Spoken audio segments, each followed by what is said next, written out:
Welcome to Sleep with Myth.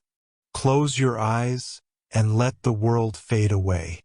Tonight we drift beyond time, where gods dream and stories remember their light. Before there was sound, there was warmth. Before the first prayer rose into the heavens, there was a breath, invisible, patient, waiting to become fire. In the endless expanse of the early world, the air was heavy with silence. The earth was damp and cold, veiled in the shadows of creation's stillness. Above, the gods watched a realm that had not yet learned how to speak. It was then that Agni stirred, a pulse within the void, a spark hidden in the breath of the universe. He was not born from flesh nor from thought, but from the friction of longing itself, the longing of gods to be seen, and of humans yet to exist to understand them. When the wind brushed against stone, when two elements touched for the first time, a soft glow shimmered in the darkness. That glow blinked, sighed, and opened its eye. It was not light, not yet, but awareness. Agni awoke. He felt himself split between two hungers, to burn and to illuminate. He stretched across the darkness, a trembling whisper of warmth, uncertain of what he was. Around him, the cosmos trembled, unsure whether to fear or to praise this new voice that breathed heat into silence. "Who am I?" the spark asked the void, and the void answered by giving him space to grow. He flickered upward, a dancer learning his own rhythm, painting movement onto still air. His glow touched the stones, and they shivered. He brushed the water, and it hissed. The first language of creation began. Agni's breath rippled through the void, a hymn no one had yet heard. The gods leaned closer, their shapes forming from starlight and thought, watching this young fire tremble with divine purpose. "Give him name," said one. "Give him duty," said another. "Give him hunger," whispered time. "For only hunger will keep him alive." And so they did. The flame brightened, reaching for the heavens. He learned to devour darkness and turn it into warmth. He learned that every breath he took would be a prayer, every glow a voice, every spark a seed of meaning. From the deep silence of the world, he became the first sound, the soft crackle of divine breath finding form. He became Agni, the fire that remembers every offering, the messenger who speaks in smoke, the bridge between heaven and earth. As he burned, his reflection danced upon the eyes of the gods, and in that flickering shimmer, the world found its first rhythm. The first sunrise was not of the sun, it was of Agni, the breath that made creation exhale. There is a stillness that follows every awakening, the silence between the first cry of a newborn god and the echo that answers. Agni stood within that stillness, his flames flickering like thoughts uncertain of their meaning. The heavens shimmered around him, soft rivers of light winding through the empty expanse. Every color that existed was born from his warmth, and yet he felt a hollow inside himself, a longing without shape.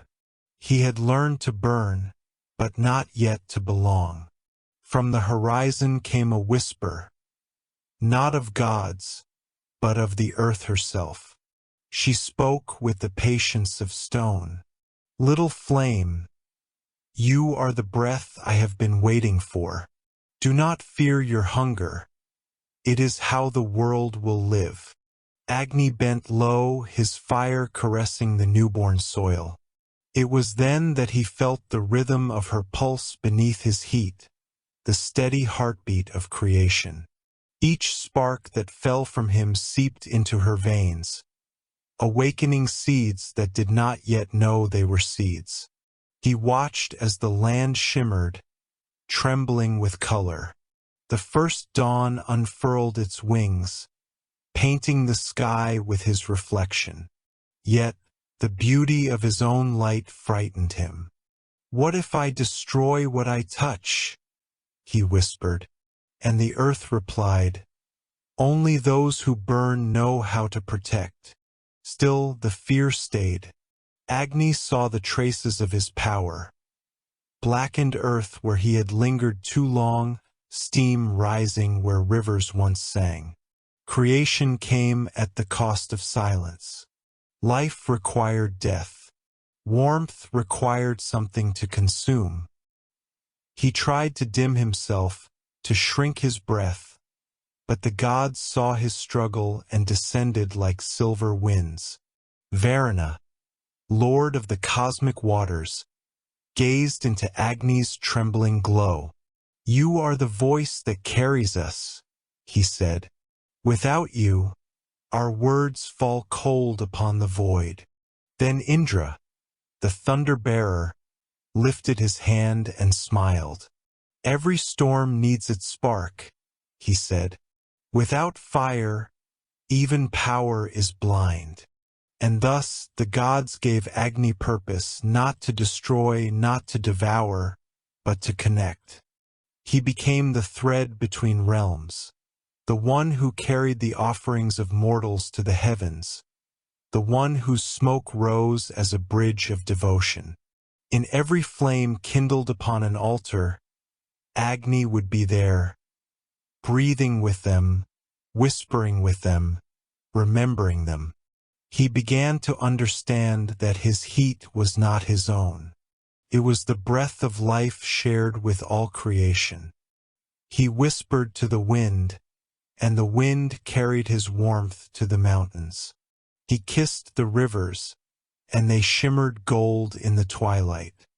He burned in the hearts of stars and in the lamps of men. And yet, beneath all that radiance, there lingered a quiet ache, the knowing that every offering he consumed, every prayer he lifted, left behind a shadow of ash.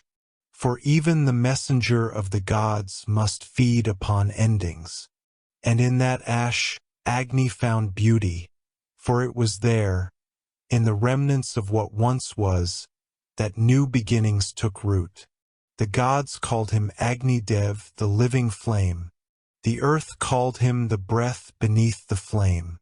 But within himself, he was simply the longing to serve, and the endless warmth that never wished to fade. Agni's flames had learned to listen. He heard the prayers of those who bowed to the heavens, the trembling voices that rose through incense and song. Every offering, a handful of grain, a drop of ghee, a whispered hope, passed through him before it reached the gods. He became their breath, their hunger, their bridge. But bridges are always stepped upon. The offerings grew. The fires multiplied. From every altar across the world, Agni heard his name carried in chants. His body stretched across the earth like veins of gold, and yet he felt a strange emptiness, a growing ache that no flame could fill. He realized that hunger was not only divine, it was endless. The gods fed upon devotion, but devotion itself was born from fear. Fear of death, fear of silence, fear that the light might one day go out. Each night, Agni watched as mortals knelt, trembling before the flames, their eyes shining with desperate faith. They begged for harvests, for rain, for mercy. They begged not to be forgotten. And Agni, ever merciful, consumed their offerings, not to destroy, but to deliver. Each spark he swallowed turned into a voice in the heavens, echoing through the divine halls of Indra and Varuna. But the gods above, they wanted more. "Feed us," they commanded, their eyes bright as stars and cold as iron. And so the fires on earth grew higher. Agni's flames trembled beneath the weight of their longing. He carried prayers heavier than stone, burned with the hunger of those who had never tasted mortality. He whispered to the wind, "How much can I take before I devour myself?" The wind said nothing. Only the smoke replied, curling around him like a serpent of ash. In his reflection, Agni saw what he had become. Not just a messenger, but a mouth that never closed. Each spark a soul, each offering a memory, all swallowed by his endless duty. He tried to remember warmth, that soft, tender gift he once gave to the earth, but the god's hunger was louder. And within that roaring fire, he began to lose himself. The world glowed brighter than ever, but it was not the light of peace. It was the light of exhaustion, the fever of creation pushed too far. The gods called it sacrifice. Agni called it hunger. And somewhere, beneath the roaring flame, he began to wonder, who would feed the fire when the world itself turned to ash?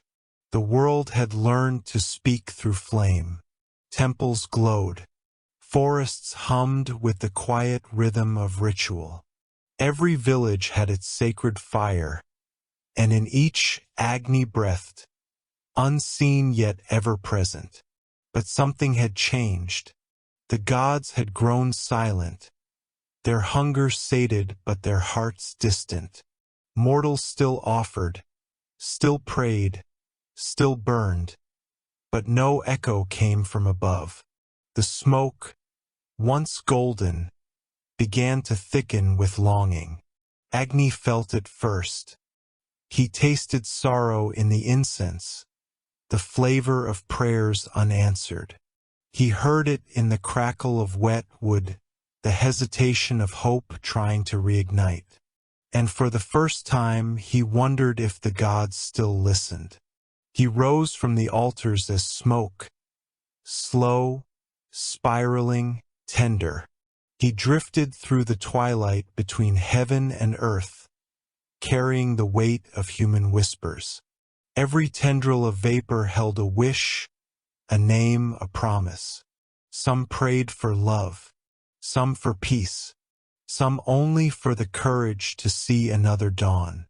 Agni carried them all, through storm and starlight, through the trembling air of devotion.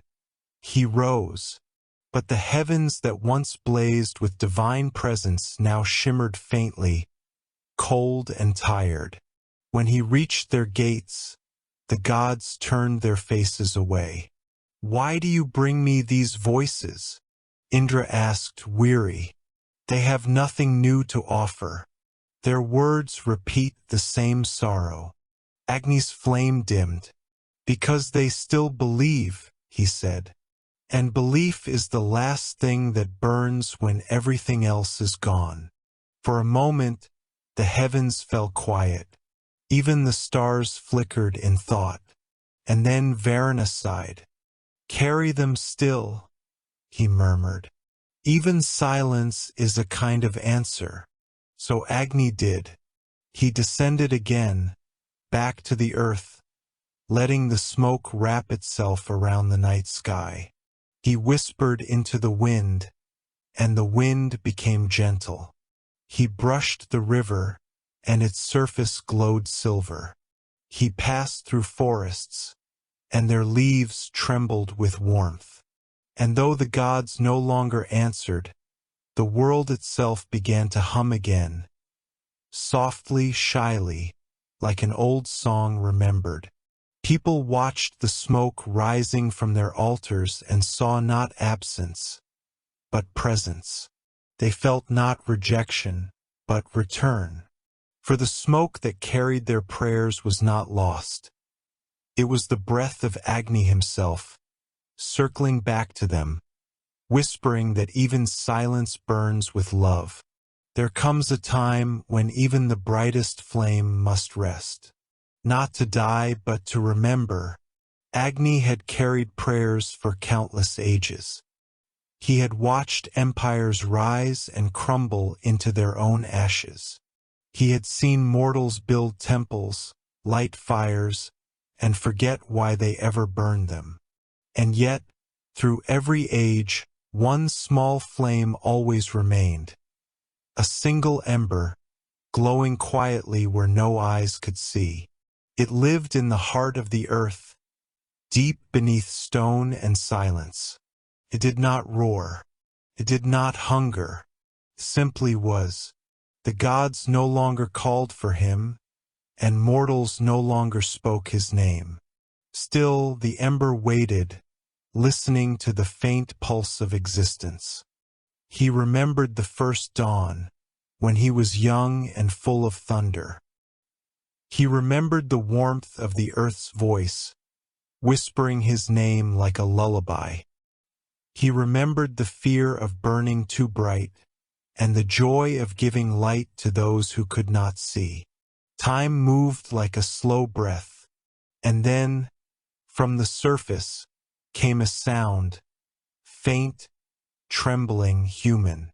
It was the strike of flint on stone. A spark. The ember stirred. Somewhere above, a traveler knelt in the dark, trying to build a small fire against the wind. His hands shook.